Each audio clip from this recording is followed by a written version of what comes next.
Visakha steel plant ప్రైవేటీకరణ విషయంలో కేంద్రంపై ఒత్తిడి తీసుకురావడంలో రాష్ట్ర ప్రభుత్వం పూర్తి వైఫల్యం చెందిందని అన్నారు విశాఖ ఉక్కు పరిరక్షణ పోరాట కమిటీ చైర్మన్ సిహెచ్ నరసింగరావు.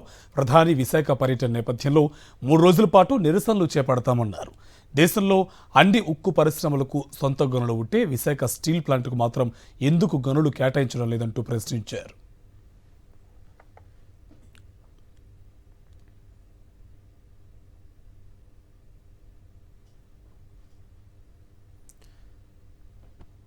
కేంద్ర రాష్ట్ర ప్రభుత్వాల తీరును ప్రజలు గమనిస్తున్నారంటున్న విశాఖ ఉక్కు పరిరక్షణ పోరాట కమిటీ చైర్మన్ సిహెచ్ నరసింగరావుతో మా correspondent Anil face to face. ప్రధాని విశాఖ పర్యటన నేపథ్యంలో విశాఖ ఉక్కు పరిరక్షణ పోరాట కమిటీ 3 రోజుల పాటు ఉద్యమ కార్యాచరణ ప్రకటించింది. ఏం చేయబోతున్నారు, ఏ విధంగా నిరసన తెలియజేయబోతున్నారు తెలుసుకుందాం. మనతో పాటు పోరాట కమిటీ చైర్మన్ సిహెచ్ నరసింగరావు ఉన్నారు, మాట్లాడదాం.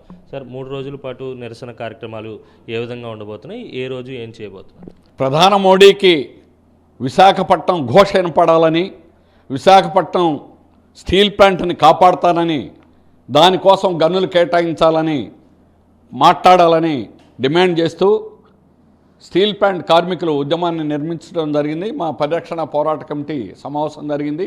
ఒక మాస్ ధర్నా కూడా అక్కడ టెంట్ దగ్గర ఇప్పుడు జరుగుతున్న దగ్గర 36 గంటల మాస్ ధర్నా జరుగుతుంది.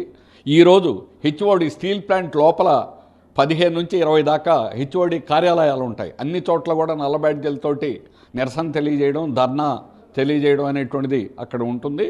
అట్లాగే 6వ తేదీన సోమవారం చలో కలెక్టరేట్ కోర్మానపాలెం టెంట్ దగ్గర నుంచి వేలాది మందితో అక్కడి నుంచి నిరసన తెలియజేసేటువంటి కార్యక్రమం అనేది ఉంటుంది. చలో కలెక్టరేట్ కార్యక్రమాన్ని పిలిపివ్వడం అనేటువంటి జరిగింది. 7వ తేదీన గాంధీ బొమ్మ దగ్గర ఉన్నటువంటి నిరాహార దీక్ష దగ్గర వామపక్షాలు మా ఉద్యమానికి బలపరుస్తూ దానికి ధర్నా పిలిపిచ్చారు. ఆ విధంగా 7వ తేదీన కూడా కార్యక్రమం ఉంటుంది. అందుకని నిరవధికంగా ఈ రోజు నుంచి కూడా రకరకాల కార్యక్రమాలు ఉన్నాయి. రాష్ట్ర ప్రభుత్వం కూడా కేంద్రాన్ని ఒత్తిడి తీసుకురావాలని, రాష్ట్ర ప్రభుత్వం ప్రధానమంత్రి విశాఖపట్నం వచ్చేటువంటి సందర్భంగా దీన్ని ఆయన మరి ముఖ్యమంత్రి గారు ఆ సభలో ఉన్నట్టుగా లేదు. సభలో లేకపోయినా వారు ముందైనా మాట్లాడచ్చు, కానీ ప్రధానమంత్రితో మాట్లాడి ముందు ఒత్తిడి తీసుకొచ్చి చేయాలని చెప్పేసి అడుగుతున్నాం. మనకి 23 మంది ఎంపీలు ఉన్నారు, కానీ మనకి నిధులు లేవు, అలాగే సొంత గనులు లేవు, అలాగే సెయిల్లో విలీనం చేయడం లేదు. కేంద్ర ప్రభుత్వం మీద ఒత్తిడి చేయడంలో రాష్ట్ర ప్రభుత్వం ఘోరంగా వైఫల్యం చెందింది అని ఈ 6 నెలల్లో జరిగినటువంటి కథా కమామేషన్ బట్టి ఎవరికైనా అర్థమవుతుంది. స్టీల్ ప్లాంట్కి ద్రోహం చేసినట్టు ఈరోజు అందరికీ అర్థమవుతుంది. ఆర్సెలాల్ మిట్టల్ కోసం చేస్తున్నటువంటి తపన రాష్ట్ర ప్రభుత్వానికి అందులో 10వ వంతు కూడా లేదు.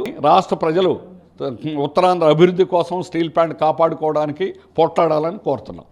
ఇది మొత్తం మీద ప్రధాని విశాఖ పర్యటన నేపథ్యంలో సొంత గనులు కేటాయించాలనే డిమాండ్తో 3 రోజుల పాటు నిరసనలు వ్యక్తం చేయబోతున్నారు. దీనికి ప్రజల మద్దతు కూడా వామపక్షాలు కోరుతున్నాయి. వీడియో జర్నలిస్ట్ శంకర్తో కలిసి అనిల్, సాక్షి టీవీ, విశాఖ నుంచి.